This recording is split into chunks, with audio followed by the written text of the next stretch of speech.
A lot of guys like to study evolutionary psychology, the reason why humans do things, the instincts that drive our behaviors.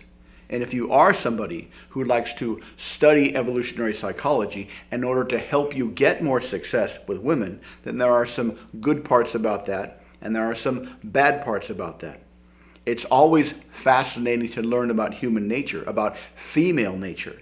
But in some aspects of understanding female nature, it can be doing you a lot more harm than good. Now, what do I mean by this? Well, there's a phrase that pops up a lot in evolutionary psychology, and that is mating strategies. And this is a metaphor that describes an entire species. It's not a consciously chosen strategy that each individual within that species has. For example, in a lot of primates and a lot of other animals, when a male primate sees a rival male, he will kill the rival male. Then he will kill the baby of that rival male. So when he steals the female and has a baby, he knows that it's his baby. That's their mating strategy, to kill the rival's baby, and steal the female. But other animals don't have that same mating strategy. Like chimps, for example. When a female chimp is ovulating, everybody knows about it, so everybody gets a crack at her. So later on, when she's walking around holding a baby chimp, most of the males are not going to kill the chimp because it could be their chimp, since everybody had a crack at that lady when she was ovulating. That is a chimp mating strategy. But this is not an individual strategy. Chimps and other primates and other animals are driven by genetics, driven by instincts. They're not consciously thinking what to do. For example, think of how a bee gets food from a flower. A bee goes into a flower and gets the nectar. And because of the coevolution between bees and flowers, flowers have their nectar right next to the pollen. And bees have evolved these little hooks on their sides. So when they go into the flower, they get the nectar, but they also pick up a piece of pollen. So when they go to the next flower, they drop off the pollen, and that helps the flowers pollinate themselves and reproduce. So if you were explaining this to a little kid, you could explain it like this. Well, see the bee goes into the flower, but then the bee helps the flower to make more flowers. That way, when the bee comes back when he's hungry again, there'll be a lot more flowers to get the free nectar from. Isn't that bee really smart? But a bee is not having that as a conscious strategy. A bee is essentially a biological robot. A bee just does what it's programmed by DNA, and essentially humans are the same way. In fact, there's a lot of philosophical and scientific argument whether humans have much of a free will. Even if we do have free will, we really don't operate upon free will most of the time. 2/3 of people fail the Milgram experiment. 2/3 of people fail the Asch conformity test. We are driven by things that are outside of our conscious awareness most of the time. Think about an eating strategy. As a species, humans have a food acquisition strategy. We have an eating strategy. We eat certain foods, we don't eat certain foods. Some animals eat grass, some animals eat insects, some animals eat other animals. But for humans, we have a certain omnivore eating strategy. But when you go to the buffet, as an individual, you don't have an eating strategy. You choose whatever looks good. You choose whatever looks the best based on your emotional imagination of consuming that food. You look at the bacon and get an emotional feeling. You look at the broccoli and get a certain emotional feeling, and you choose one that gives you the best emotional feeling.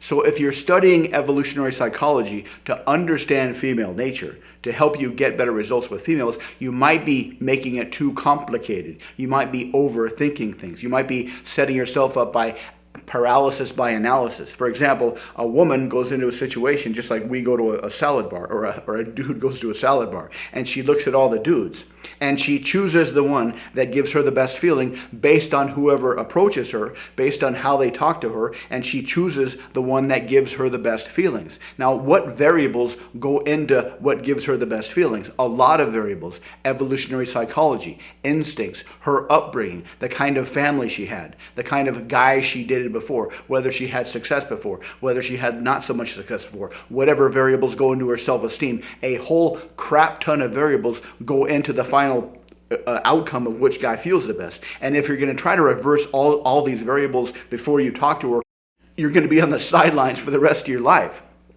It's better just to realize the simple fact that just like bees are biological robots, humans are essentially the same thing, and we are driven by what makes us feel good, Now, what goes into what makes us feel good is very, very complex. But if you're trying to understand these complex things while you're talking to somebody, it's going to be impossible. So instead, forget about all that crap underneath that and just focus on what makes her feel good. And focus on the idea, focus on the concept, focus on the metaphor that when she looks around at all the guys in the bar, the guys that talk to her, she's choosing the one that makes her feel the best, just like you choose the food that makes you feel the best at a buffet. So what makes her feel the best? Well, more so than anything else is his social skills, his social confidence, how he talks to her, because women are different from men. Men go into a bar, they look at everybody, and we can choose the hottest girl like that without any problem. But a girl needs to interact with dudes to figure out who's the best dude, who gives her the best feelings. Guys get the best feeling by looking at a girl because we are programmed to look for youth and beauty, which we can see by looking at somebody. But females are programmed to like dudes based on their status, based on their confidence, based on a lot of things that can't come through visually. They have to experience him. So she has to talk to the guy to see how confident he is, to see how much he withstands her subconsciously driven tests. And you can improve yourself this way. You can continuously improve your social skills. You can continuously improve your conversational skills. And this can be done with practice. Most guys make the mistake of coming up with some artificial persona, almost like a shield of armor that they hide behind. And they go out into the world and they hide behind their artificially created shield of armor, their persona, and they never let the real them shine through. The problem is this doesn't last very long. Once you talk to a girl and get her interested in you, if she's really interested in your artificial persona, that's eventually going to fall apart. She's going to see the real you and not be interested anymore. Instead, develop the real you. Develop your congruent conversational skills. Develop your ability to talk to people and express the real you. Be transparent. Be original. Be congruent. And this is something that you can practice with time. And this is something that will make you very, very attractive. Being congruent, being confident, being somewhat articulate, being somewhat humorous. These are all things that make you insanely attractive to most women, and these are things that you can improve with practice. So when you improve your social skills, all of these things will naturally improve as well. When you improve your social skills, people will naturally see you as a more charismatic person. One can, anybody can, you can improve your social skills. Unfortunately, most guys are too afraid to take away this false shield of armor, this false persona, to realize how powerful it is to improve your social skills. Because you've had positive conversations with people in the past, you can do that in the future. And when you improve your social skills, when you realize that you can improve your social skills with practice, this will cause you to become more attractive. It will take time, but it will be something that slowly increases over time. Just like slowly increasing your ability to do push-ups in the morning will increase over time, or how far you can run without stopping will increase over time. See this as practice that will increase over time. I was reading this book the other day in the library, and the psychologist that wrote the book said when you improve your social skills, all kinds of fantastic secondary, tertiary things will happen as well.